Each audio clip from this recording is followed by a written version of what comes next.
Now, I have my little white die cut of the water that's part of the scene, and I'm going to use those same 3 colors of Distress ink to create the water, because the sky would be reflected into the water no matter if it's night or day.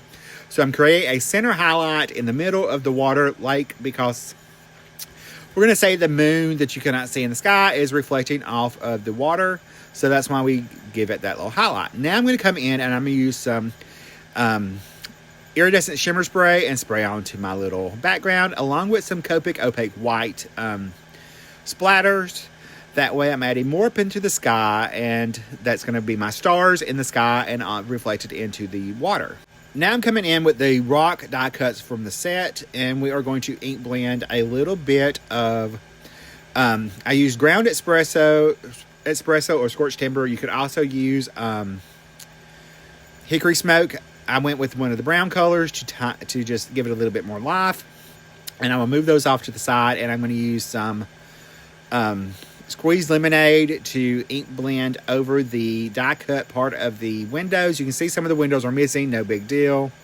Not a big deal. For the ground, I'm using crushed olive, peeled paint, crushed olive, and rustic wilderness. I started off with the peeled paint, coming in with the crushed olive off the side, and the rustic wilderness, doing that same ink blending that we did before. And I am giving it that center highlight because it would be reflected into the ground as well. Now for our little rooftops, I'm going to just add a little bit of the ground espresso after I get them all on my little mat to certain sides of the die cuts, so that they have a little bit of shading in them as well. I think this is scorched timber. And if you add, that's what one thing with the red cardstock, if you add a little bit of brown ink to it, it's going to stand out more than it does with red cardstock. Red ink, I'm sorry. All right, so again, we're mixing old products today with new products. The stamp sets are older and they've been out for a little while. The A2 Castle Scene die just came out earlier this month. This is February, if you're watching this when it goes up. So it gives your whole stash, it breathes new life into your stash, plus it gives you an option to get those stamps out that you haven't used in a while and pair them with something that you just got in. Most of the time you probably already have something that really will work into your existing collection. So it just helps you pull out what you've already had used, or what you already have, to get some more life out of that and reuse it. Because come on, we all have stuff in our stash that we probably haven't touched since we got it, if at all. So it's a great way to mix and match what you have and use your stash. That's one thing I really would like to concentrate on this year, is to make sure y'all are using your stash. Now, back to the card for a second. I'm going to pop out that little piece right there. I'm going to use that in a minute because I lost one of the windows on my little side over here. We're going to go ahead and attach all of the rooftops.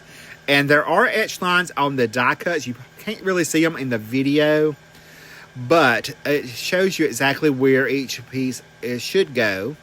And it's pretty easy to figure out where they go by how they're shaped. Like this one right here, they're together, so you know that's going to go right there. So it was really easy to figure out. Yeah, that's one thing that I really would love for y'all to concentrate on, is using stuff you already have and mix it and match it with your purchases that you make using my affiliate links. If those that do that, I really appreciate it. It does help keep all of this content free for me to share with y'all and help support my channel.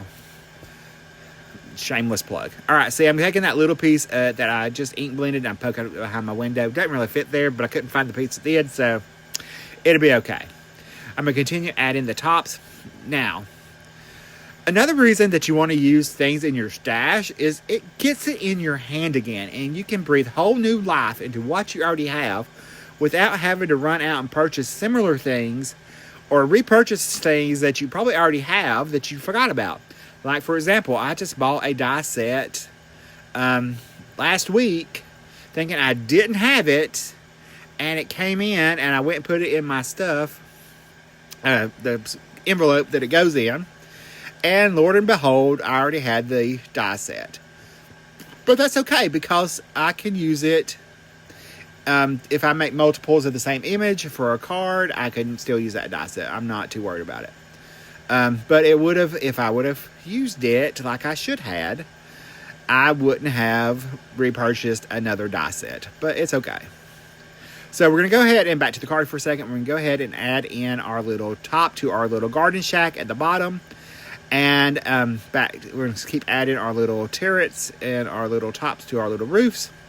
I did think that I misplaced or lost 2 of the pieces to the top roofs and went and die cut them again. And as soon as I did, Lord and behold, I found them in my little container, which if you follow me at all, you know that's very typical. So there's always that. It's always a terrible situation, but it was okay. So we're going to go ahead and finish our rooftops. Now we're going to go ahead and pull in our pieces, and we'll start building our scene. Now this die set, for the A2 Castle die set, it does have the die cuts a frame. So I cut it twice, from the white cardstock and from some brown cardstock, because I wanted the frame a little bit taller than what it is to go on my entire A2 front of my card, and it does fit on the entire A2 card when you line it up correctly. And with that being said, you may have figured that Rick did not line something up right. And you would be correct in that. I did not. And this is where Rick is going to discover, after he attaches this down, adding his little bit of liquid glue on around the little thin frame, that when I line this up, it's not completely lined up correctly. But it's okay, because I'm going to make it work. So I'm going to go ahead and line that up right on top of the other frame. This was probably the hardest part of this whole card. Now, I did stamp and color all my little gnomes off screen to save us a little time, because we really are focusing on putting this die set together. That's why I wanted to show y'all this also, as well as mixing and matching your old products with your new products to make get more use out of your stash.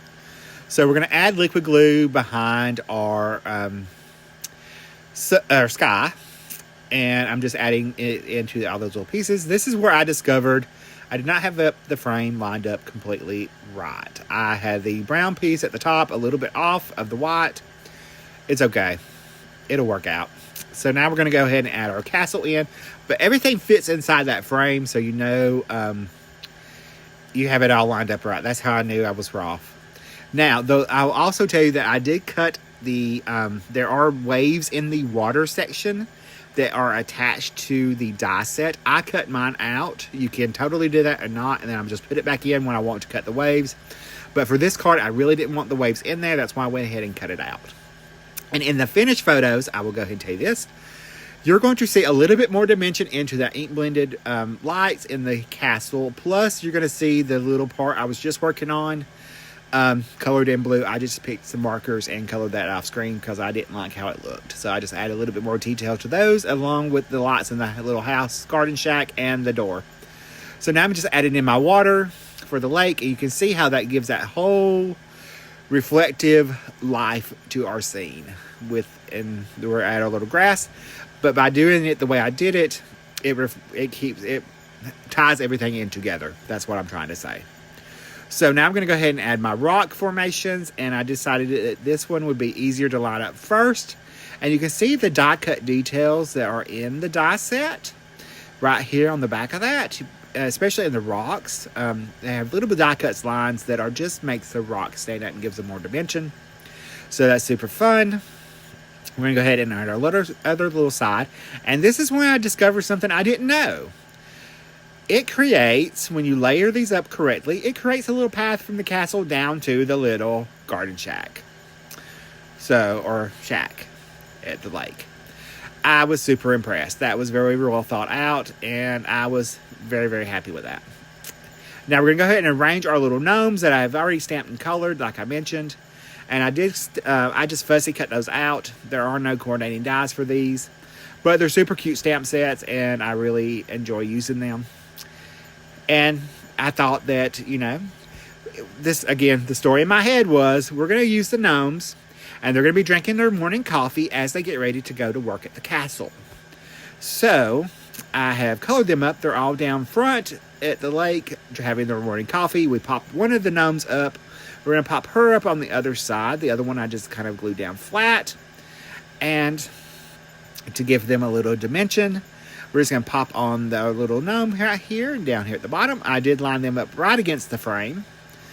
And then I took and heat embossed a sentiment with some from the Coffee Gnome stamp set.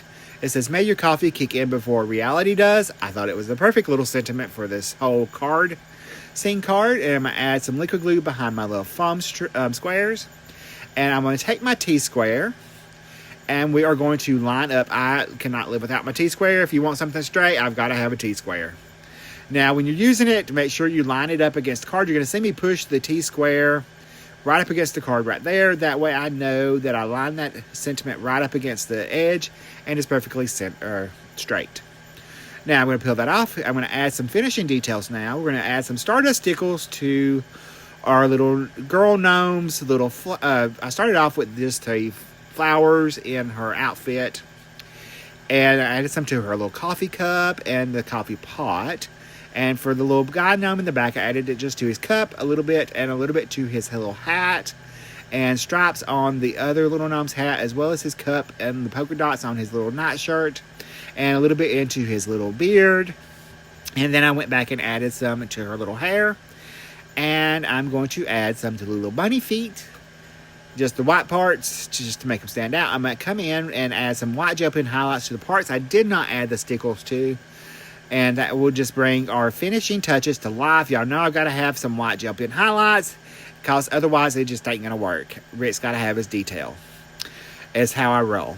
Alright, so now I will pick this up to the camera, give you a look at the card. Here's a closer look at the card, and you'll see that difference. And I will see you in the next video right over there. Stay crafty. Love you.